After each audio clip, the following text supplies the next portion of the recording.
Hey, this is Core Programs, Center of our Relationship Experiences. This podcast, we're going through anger resolution.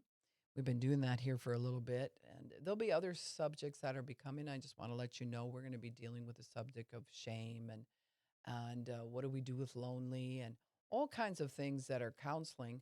And this way, sure, you can come see me for counseling, but I want to make sure that there's enough of these subjects online that you can just have that and think about it first because counselings are far more productive if you've already researched on your own. Okay. Um, we're going to talk about today what does unresolved anger look like because this is anger resolution we've been talking about. And that means you're not white knuckling. I'm not going to be angry. I'm not going to be angry. I'm not going to punch you. I'm not going to punch you. That kind of thing. It's like, no, actually, I'm resolving why I'm ticked off to begin with. Like, I'm bringing that to a close. I thought this through. I dug into it. And we're not going to let this continue. This is taking up too much space, time, and energy in my brain. And so we're going to go ahead and erase that part. So, what does unresolved anger look like? We know once it's resolved, here's what you have to know. Anything in your brain, in your logging system, in your hypothalamus, and in the file cabinets in your brain, however you want to understand it, all of these things have been stored, right? But how you know when you have closure on something is you can recall it, but there's not a lot of emotion to it. You're like, oh, I remember the time I fell off my bike, but you can move on. It doesn't wreck your day. It doesn't, be like, I'm stuck in fourth grade now.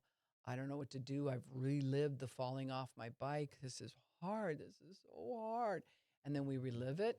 And I'm not mocking that because all that says if we relive it like that is it's not brought to closure. We didn't unpack it properly. We didn't put it into the file where it belonged or throw it out if need be.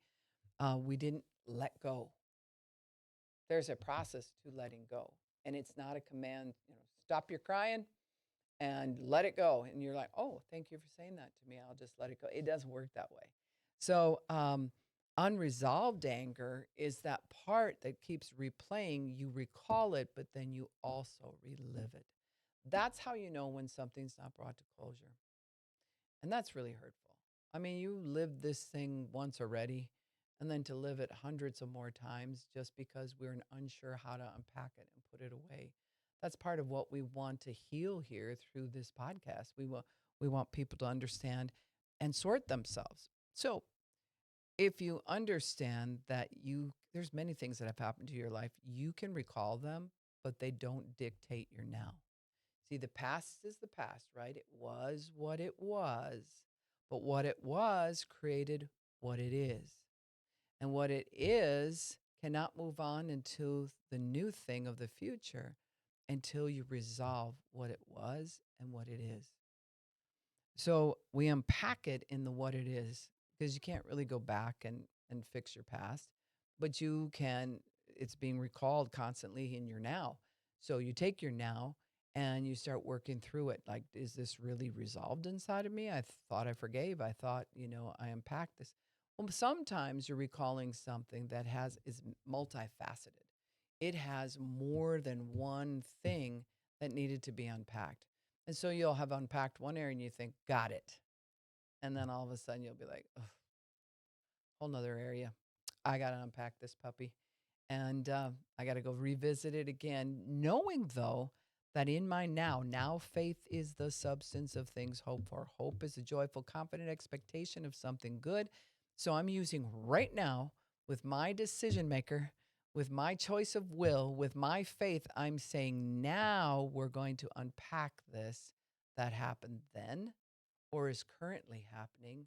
And we're going to unpack it and have a plan around it and be able to resolve it. So people without a plan have a plan to fail.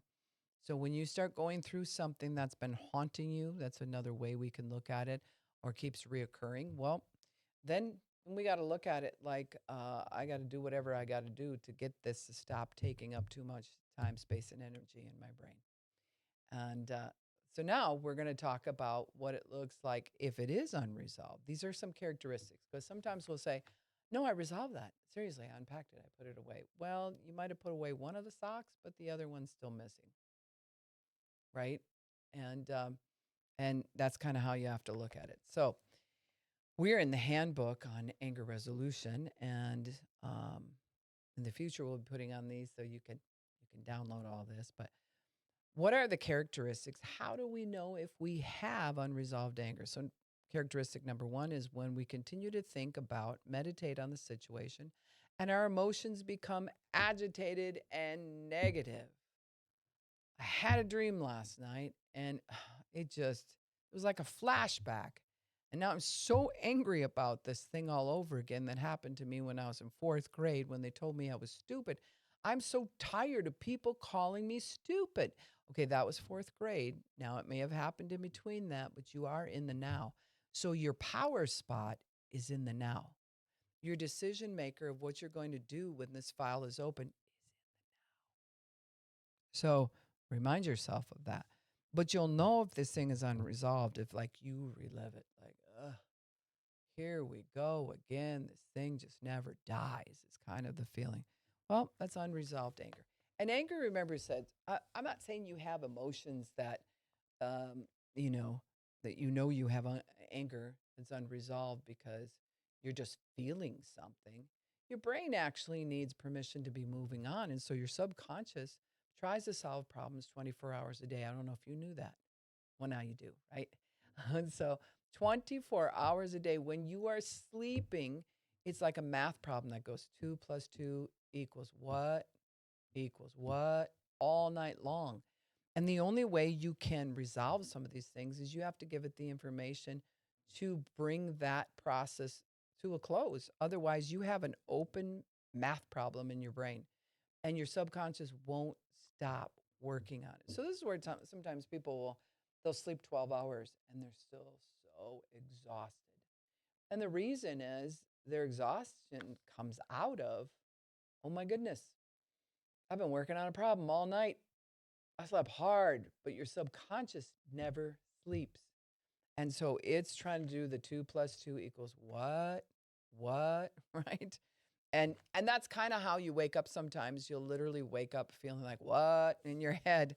Um, Now, when we get depressed over a situation, when we get where we're feeling hopeless, that we don't get a joyful, confident expectation of something good, we just feel depressed. That's depression, remember, means to take everything and press it in because I don't know what to do with it.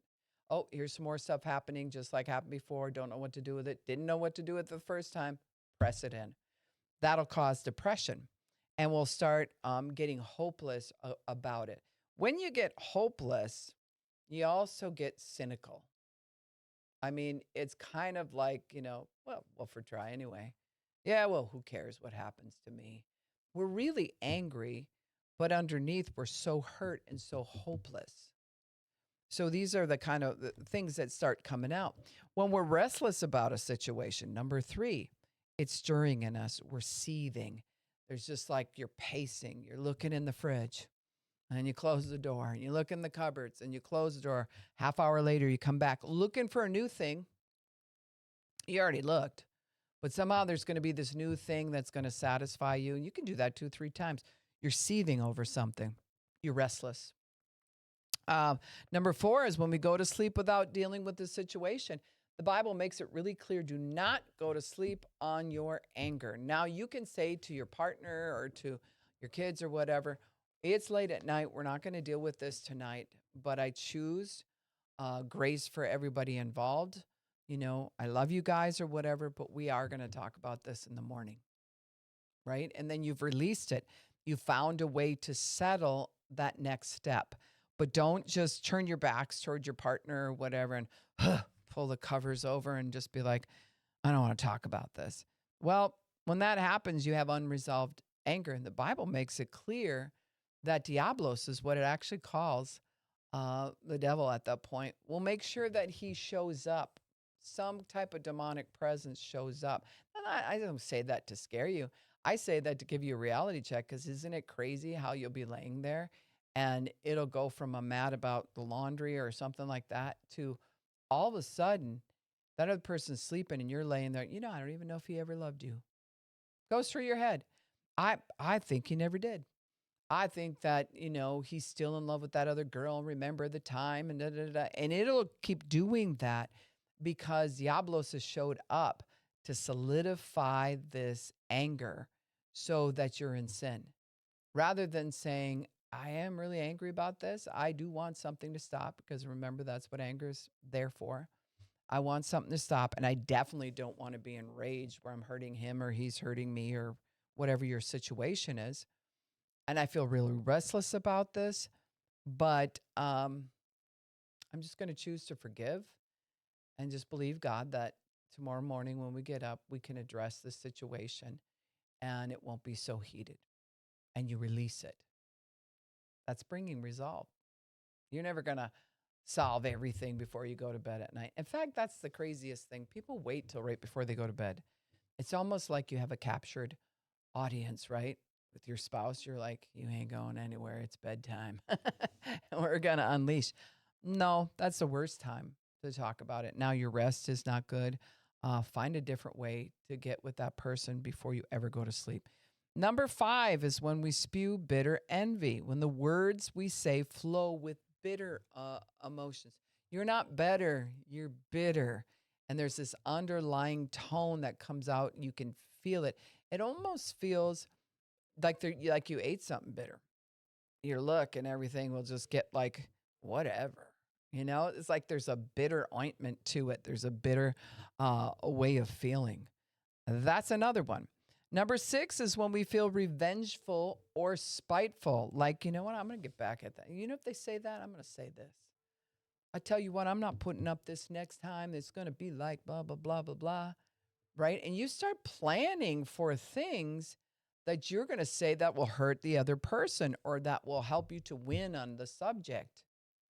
And sometimes people stay up all night doing that. They get up the next morning, the person says to them, I'm so sorry. I don't know what happened to me last night, but I should never talk to you like that. And you worked on revenge all night for no reason, right? This is why we have to give things to God. Number 7 is the short-tempered, irritable, easily agitated, impatient, low tolerance. If you're not regularly getting at your real emotions, anger is that secondary emotion that will just start building. It's like that pilot light we talked about in a little furnace, and all of a sudden someone just touches it, you blow. And you blow big.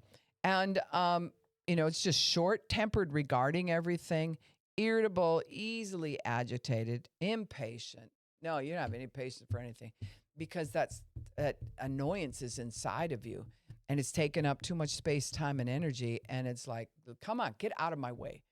Road rage, a lot of it is just angry people that are ticked off in relationship. And somehow now you're in their way from their success. They got to get to work on time. We'll leave a little bit earlier.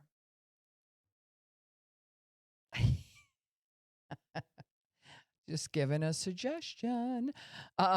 So we need to leave a little bit earlier. That's what I've had to learn to do, right? And so then you're driving more peaceful because you got another 10 minutes. You're all right. Those people are going through things too. They got to get their kids to school, whatever it is. Calm down, soldier, right? So number 8 is cussing in our head or out of our mouth, where you're sitting there and those bitter thoughts come. And whether you say them out of your mouth, they're just having a party in your head. And you really wish you could say it. That's the feeling. Like, I wish I could unleash on this person. But you don't want to do that. That's all signs of unresolved anger. Now, I'm not angry. You guys are always on me. Something's wrong with you. Yeah, you are angry. Or you wouldn't react like that just when someone asks me, are you angry? What is your problem? You're always asking me if I'm angry. I mean, there's something wrong with you. And then we start into everything. It's like, yeah, you got a slow burn. Instead of just saying, why, what did I do that came across like it seemed like I was angry? Oh, boy. All right. Let's go to number 9. Once we can ignore people, we can just ignore people. And That's one side of it. And then it should say in the handbook when we can't ignore people. It's almost like you notice everything and everything's so stinking annoying. The person breathing is annoying next to you. The way they're eating their pretzels, I want to slap them. They're so annoying. That's the feeling that will come with it, because you're at the end of your rope in other areas.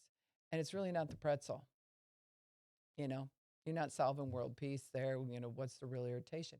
It's because other things are taking up too much space, time, and energy in your brain. All right. Number 10, things constantly seem to go wrong for us. Simple things become very difficult. Do you know when you're angry, negative thoughts are racing in your head? A lot of people get in car accidents during that time. A lot of people run into somebody, forget their keys, do all because the adrenaline is high in your system. You're just used to living with it. So it isn't high like, someone shot at you, but it's the at this high when you're supposed to be living here, you're in this adrenaline thing. That's your new normal. That's your normal that you just live in all the time and you got a short fuse. And so things constantly seem to go wrong for you. Dropped my wedding ring down the sink. I, lost my watch. It's just like every time I turn around, every single thing goes wrong for me. And we'll start making these announcements.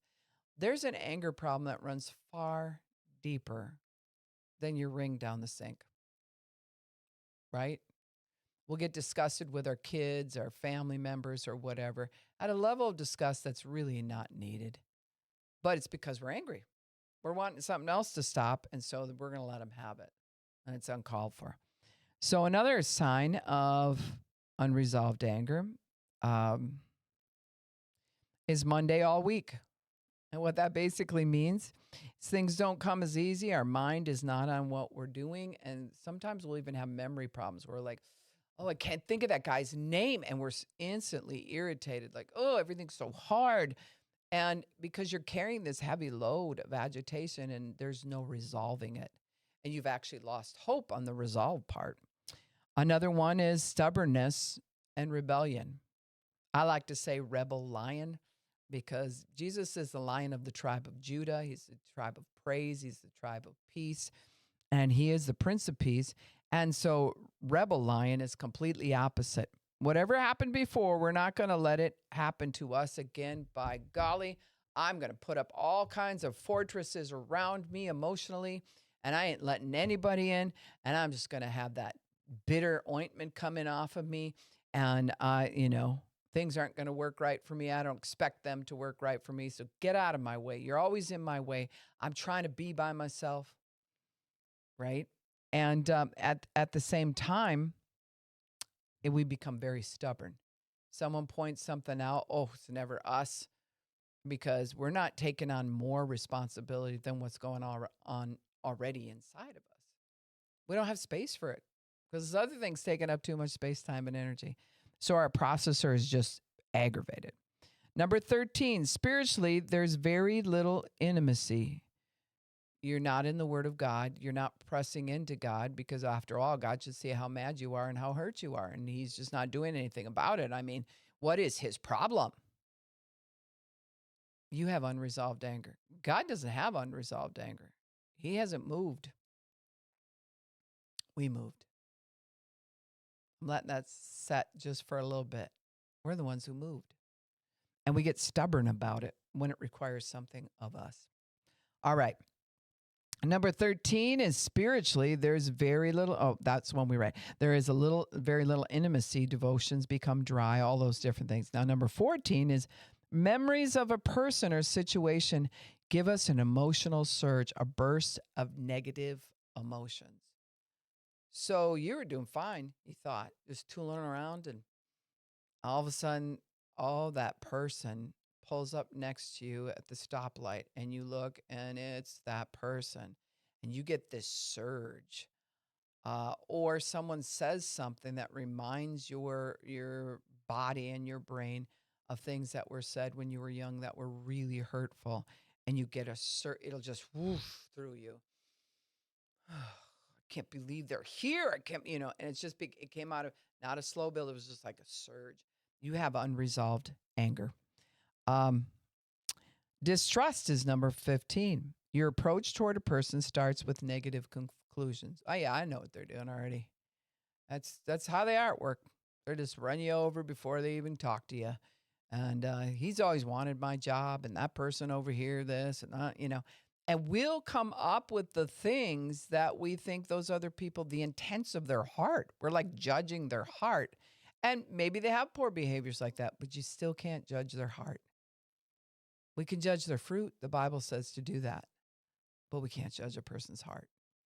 And it'll cause us to protect ourselves in that way. All right. Absolute disrespect. I don't respect anybody. They don't respect me. I tell you what, I don't have to listen to you. I don't have to talk nice around you. I don't have.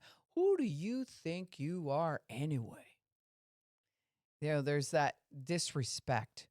We're not placing honor where honor's due. We don't think anybody should be honored because, of course, we just went through the last one. We don't trust anybody. So, including ourselves, by the way, we don't trust ourselves, but we'll act like we do. And we're just scared of life.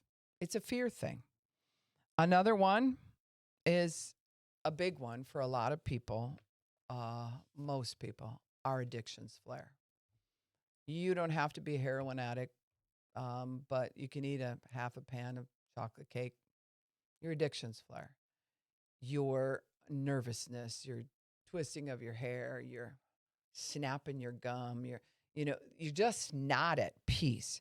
It's flaring in the inside of us. And really what it's saying is, I want something to stop, and I just don't see that that's possible. So we're constantly reaching out to self-medicate. Wow, I'm just so uptight with everything that I've been going through and everything. If I just have a couple beers, self-medication, very angry, uptight, hurt people smoke like a sieve. I'm just saying it's the body action is, people's legs are going, they're twitchy, they're whatever. I look at that as all an outward sign of an inward problem. So that's where sometimes people grab a hold of the cigarette and they're like, I'm not going to do this anymore. Actually, you should probably deal with what's going on inside of you. Then it'll make it easier for you to let go of the cigarette. Just saying. That's why we have to be away from a drug long enough that we're sober from it, which means to be well balanced enough where we know it's not affecting us. And then what do we have to do next? Oh, we're free. No, we have to dig into our heart and see why we feel what we feel. It's a real deal. You have to, that thing that's been concealed is making you where you're not real. We have to be real. Real people have real success. And we have to dig into that thing, get at it. And in the end, now, we'll look at it as like, I'm getting to the realness. I'm getting to the part that really needs help. And I can't let this drug get in the way. I can't just self-medicate. Some people do that by overworking. Like they got to be busy 24/7 until they drop because otherwise they can't even sleep. Well, you're hurt and you're anxious about that hurt. And if somebody pushes you, you're going to be angry about the anxiousness of your hurt. I hope that makes sense. These are just ways to tell if you still have unresolved anger. We can forgive, and forgive is a choice. The word forgive means a great sending away. So the power of that sin against you, you just sent away. But now the residue and the aftermath of what it did in your mind, you still have to deal with. There's a cleanup that takes place. And that's how you resolve anger. We have to get into the cleanup and let it do the sanctifying process that it can.